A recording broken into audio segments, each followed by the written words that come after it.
Well, ladies and gents, back in the fishing shed, and as I've mentioned, every little bit of fishing kit that I'm going to get ready and prep for when we can actually get out fishing, I'm going to run you through it, talk you through why I use certain bits of kit and how I make certain bits of kit as well. So today I'm going to be making some feeder links. I've already started making a couple, and I thought I'd set the cameras up and just show you how I make my feeder links. Now, you can buy feeder links through a couple of different places. You can buy commercially made ones from Guru, do some nice feeder links.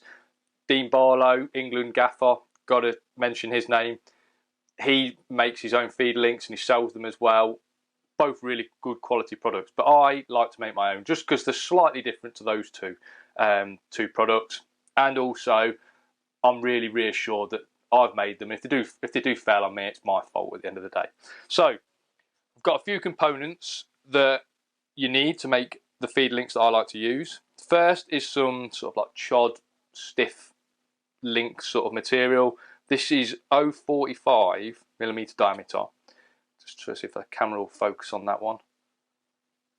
0.45, hopefully you can focus on that, you'll see that. Quite well, it is very, very stiff as a material. Feeder links for me, I want some movement, but also I don't want it so supple that you're going to get tangled. So I do like a stiff feeder link because I think the swivel is going to impart the movement that I need. I've got some little crimps. These are 0.6mm crimps. Some little Guru crimps. They're double barrel crimps as well. So let's see if I can open one of those for you and show you. It's so difficult to show you. I might have to get another camera out to show you. But these crimps, you can see on there, probably get another little camera out and do a close up of that. But these crimps have got two barrels. So you're not squashing the line against each other, you're squashing it against the metal all the time. And I think that is worth a mention as well. Then obviously we've got the crimping tool for using those crimps, the crimping pliers. We've got some shrink tube, which you're going to need some shrink tube because I like to cover my feed links in shrink tube. I'll explain why as I'm going along. And also we've got here some little link swivels. And I like to use nice, quite small link swivels. But you want something that's really free running, good quality link swivel. The more free running it is, the less tangles you're going to get. So I think that is it. We can start making the feeder link. I'm going to start by pulling a little bit of this stiff link material off, cutting it with some nice sharp scissors. That's important because I want it to go through these crimps pretty easily. And obviously if there was a ragged edge on there, it'd probably not go through so easily. So I'm just going to thread we'll call it line as we're doing it. I'm going to thread this stiff line through the crimp and double it back on itself. Hopefully you can see that there. And then I've got a pole float. This has got a 2mm tip, and then the stem I'd say is fiberglass. What's that? Just over 1mm, something like that, but it's a standard fiberglass stem. What I'm going to do is with the tip, I'm just going to pull that loop tight around the tip. So what I'll end up with is a little tiny loop at the end of the link that's 2mm in sort of diameter. Crimp that. Right, you can see that loop there, and just for now, while I've got the pliers in my hand, I'll just flatten that loop slightly. So flatten that loop just ever so slightly. I'm not trimming any tags either at the minute.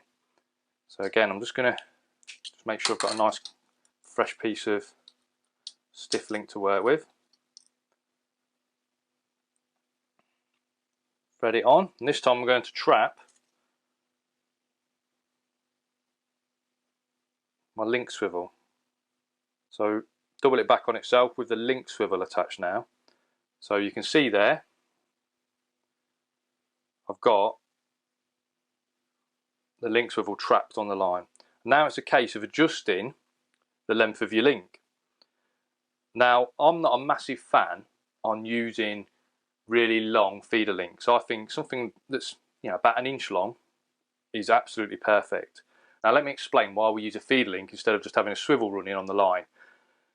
When we're fishing for smaller fish, I'd say fish under a pound, and quite often at short range, I don't want the fish to feel the weight of the feeder or the feeder weight to be a hindrance in hitting the bites and also seeing my bites. So that little bit of extra movement that this 1 inch link gives me just means that I'll hit more bites and the fish just sort of hold on to the bait for a little bit longer. They can't eject the bait as easy because they're not direct to the feeder. So the reason we have to have the link sliding is because a lot of matches now run to international style rules.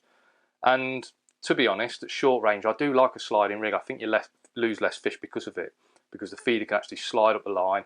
It's not bouncing against the hook directly, it's actually sliding up against the line. So I'm going to adjust that to about 1 inch in length. I've actually got one here that's my mast stoffer sort of.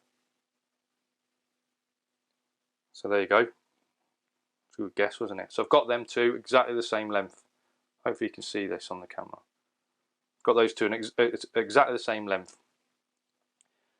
And then I'm going to crimp that in place.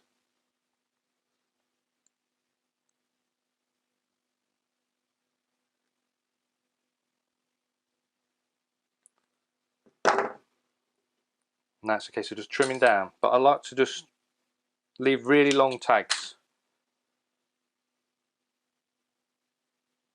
So you can see there that the tags meet in the middle of the crimp.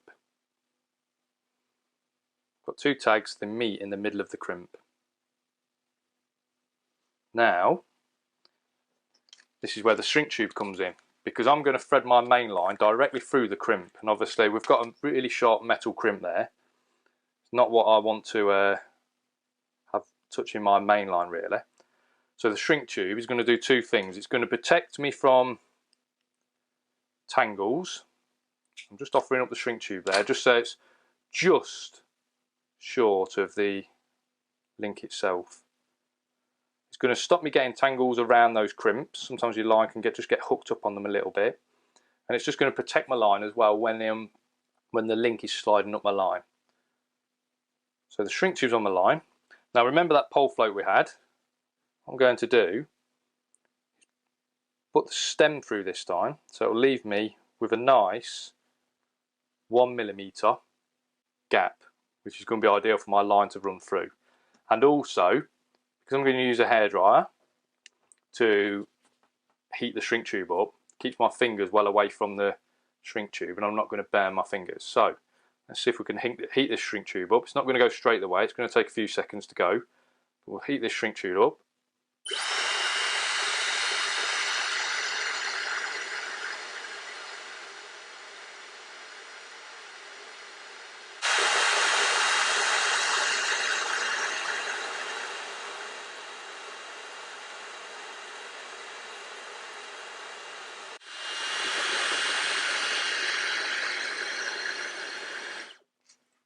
Right, so I think that, straighten him up a little bit, I think that is the finished link. Obviously I'll get little close-ups of these to show you afterwards, but you can see that the shrink tube has tightened up around those crimps. It's just neatened everything up. The link itself is stiff, but there's loads of movement in that swivel for your feeder to move and swing on the line. I think what I ought to do is show you how I set up my feeder rig. So I've got a bit of line. This is my standard sort of shock leader line, 12 pound, nice 12 pound line. You want something that is pretty stiff really, so it's not what you'd use as your main line for casting a long way, but a 12 pound line. So I'm going to imagine that this end is my reel end, and obviously now I'm sliding on my link. I'm going to leave quite a bit of line. I'm just going to use a little loop tie to tie a tiny little loop. Leave the loop tie in place. That's going to be my wake. So what I'm going to do is twizzle the 2 bits of line together. I'm not cutting any tags down yet. And then I'm going to roll in between my finger and thumb on both fingers in opposite directions I'm going to roll the line and it will naturally meet each other in the middle. And that's what you'll form a twisted loop. Take the loop tie out, we don't need that anymore. Pinch, and then I'm just going to tie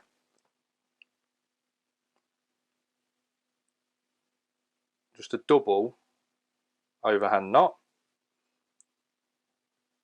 It's not the strongest knot in the world, but it leaves the loop hanging quite straight.